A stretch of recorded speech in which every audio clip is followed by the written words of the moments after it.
Oh, okay, come on up. We have a representative from the Occupy Cape Ann group.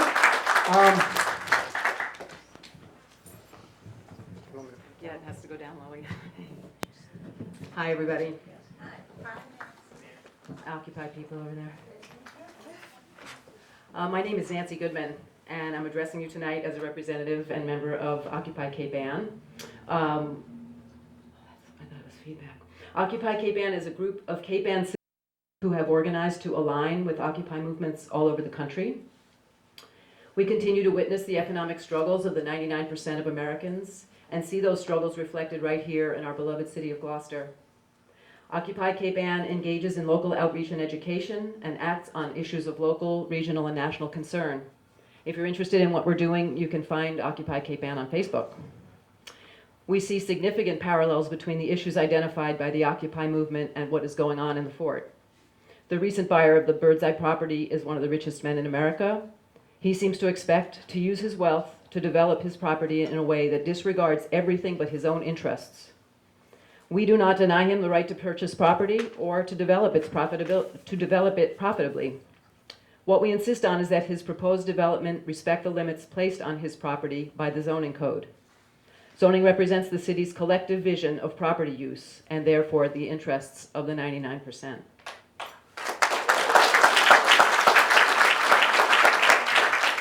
This does not have to be an oppositional process, and I really appreciate your trying to establish it as a joint effort.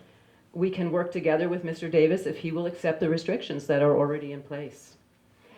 I've never been an eager or I'm a reluctant public speaker, I'll say, but I agreed to stand before you tonight to state that Occupy Cape Ann is aligned with those who live and work on the fort as you organize to resist the proposal to rezone both for a luxury hotel and the amenities that go with it. Thanks very much.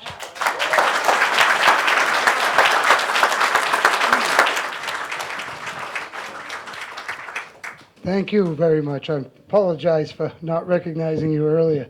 I think it's an important note that, people come in and then if it's going to wants to do something valuable for the community, then where is his meeting? It's meeting with the community and saying, I'm going to come and do good things for you. It's just, as you pointed out, they come in and buy the property and then say, hey, we got to change this property. We got to change Gloucester to accommodate my needs.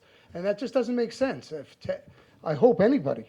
But again, I'll open it in the floor, so anybody else that'd like to speak. I see Reverend Rona Tyndall. She recently wrote an article in the paper, and she would like to address. She was one of the ones that lives in one of the homes that was recently purchased by Mac Bell. And Rona? I figured so long as the microphone was still down low. It's a movement of the Holy Spirit if ever there was one. I received an email on Friday from a local treasurer who said, remember I always told you the story when I was in Rome? And I would read in all the signs in the city that said, build Rome for Rome. And I asked what that meant. The answer by the Romans was, we always try to build for the tourist and we hope they come. However, when Rome built itself for the Romans, all the world came because what is good for the Romans is good for everyone. I moved to Cape Ann from Vermont's Northeast Kingdom in 2002 to serve as the pastor at the Rockport Congregational Church. There's a lot to love about Rockport. It's really very cute, and the people there are nice, and there's a gorgeous coastline and the golden glow that's so familiar to Cape Ann. Nevertheless, I found myself migrating to Cafe Cecilia sometimes several times a day. I just wanted to be near people who shared a culture. I didn't care what the culture was. It's not my culture. I'm not Italian at all. And oftentimes on the way back to Rockport, I drive past Pavilion Beach and sit there, go down to the Jodrey State Fish Pier. And soon I realized that the reason I drove all the way to Gloucester was that I craved the culture at all, because I was missing mine so much. I craved hearing people who spoke the same language, hearing people who shared the same history, hearing people who held matters of the heart in common. I craved being with people who knew that they belonged to God and to creation and to each other, and who built their lives around that sacred truth. When I left Rockport, I moved to the fort on purpose. I couldn't get there fast enough. I couldn't get to the fort fast enough because it has a deep, deep culture, rooted in the sea and the bonds that it creates. I knew I'd never fit in. I'm a Protestant clergywoman. Jimmy doesn't even know what to do with me. He's the only person in the world who tells a clergywoman that she shouldn't talk too much, should dress better, and shouldn't mind her manners better. But nevertheless, I grew up in Vermont. I was the first generation born to Scottish parents. It didn't bother me a bit that I would never fit into the fort. I just wanted to live by people who knew who they were. I just wanted to be near you because you know who you are. Why not rezone the fort? There are at least 3 good reasons. Gloucester's a city made up of neighborhoods, and each one has their own precious culture. The Fort and Lanesville and Annisquam and West Gloucester and Rocky Neck and East Gloucester, each neighborhood has a unique culture and a sense of community. And when one neighborhood is crushed, every neighborhood is threatened. When I got up in church on Sunday morning and made the announcement that we would be gathering tonight for this conversation, people applauded. Your West Gloucester neighbors applauded. Gloucester's built itself around America's oldest seaport. People come to visit and to enjoy because what's good for us as a community is what's good for Gloucester as a destination. We're interesting. We're an interesting place. Who among us wants to live in Newport or Ogunquit or even St. Thomas? We've heard a lot tonight about how economic development doesn't need to destroy a community. There are lots of options to keep the fort from marine industrial use. Ocean research and observation and science and aquaculture and fisheries and boat building, desalination and water treatment, homeland security, kayaks, paddle boards, water sports, what else? Possibilities are endless. There's almost nothing we can't do there. We have a precious, precious thing here, brothers and sisters. The working waterfront is the soul of Gloucester. And don't let anyone ever tell you that you can sell your soul and still keep it.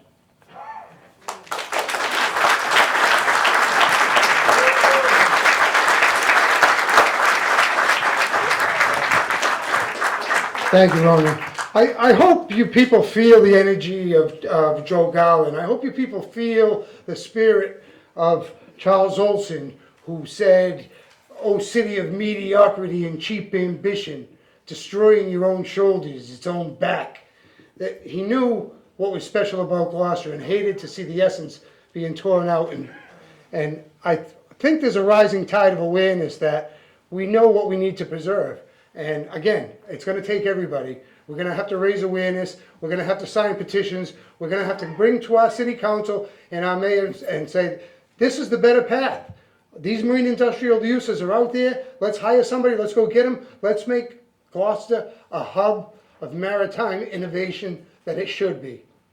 But we need your help. And it's not going to happen.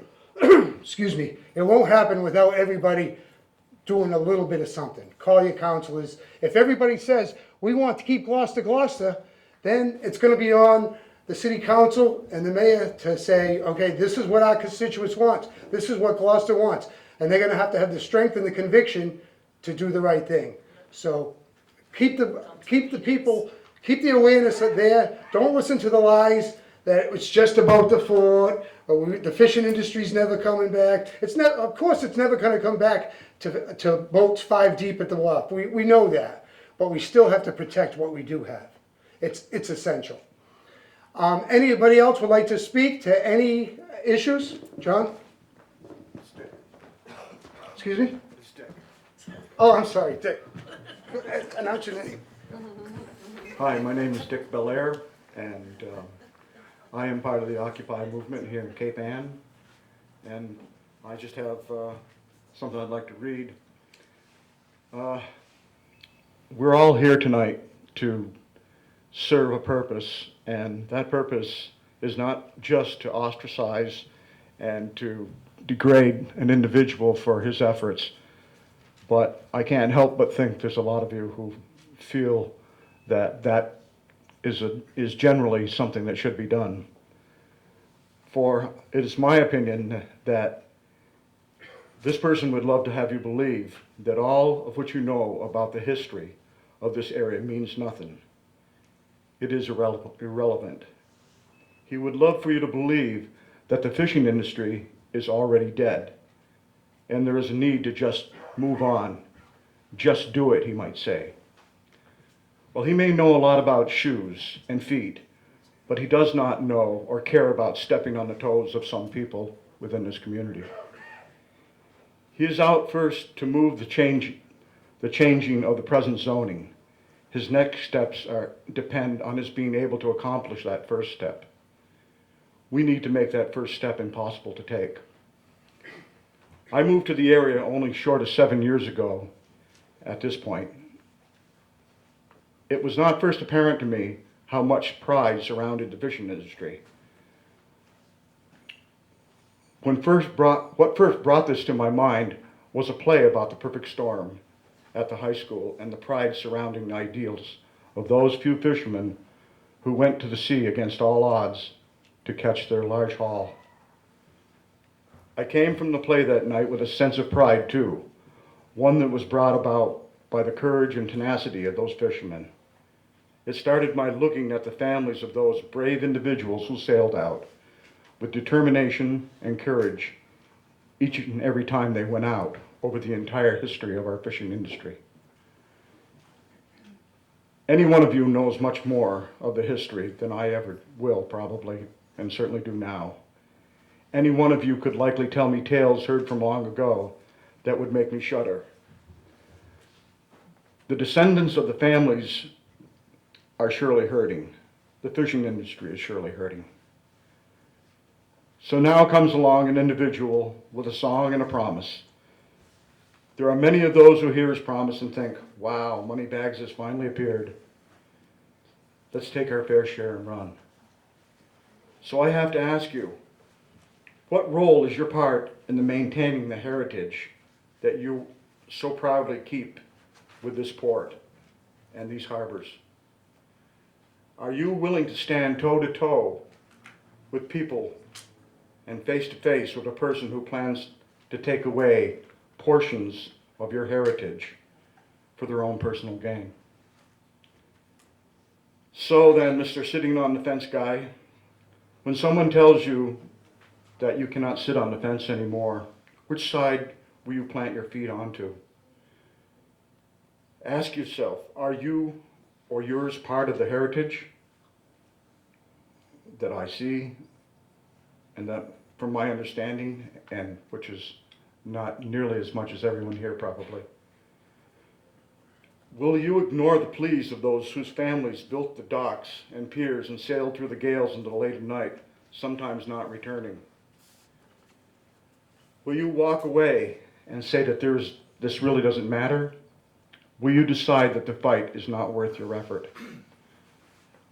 For this is the first step that just might be the impetus for others to walk all over the coastal areas, exploiting historical ports, finishing off more than several hundred years of sacrifice and courage.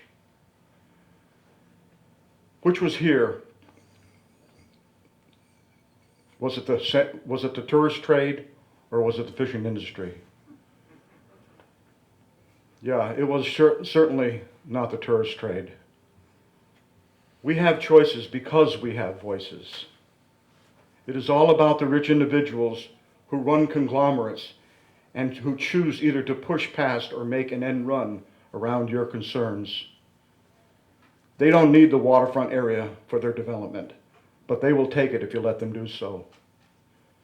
Their money is their best weapon and their best argument because they feel an entitlement. They can take their money other places. They can do other things with their money. We can all live with the revenue brought in from tourism in locations outside of the harbor. They say they will bring in jobs. I say they will still bring in the few jobs they will if they build their condos in another part of the city. Like so many other fat cats of the time, they hope to buy their way into their schemes. They are not bigger than you. They may have more money, but it will do them no good if they can't buy what is rightfully yours.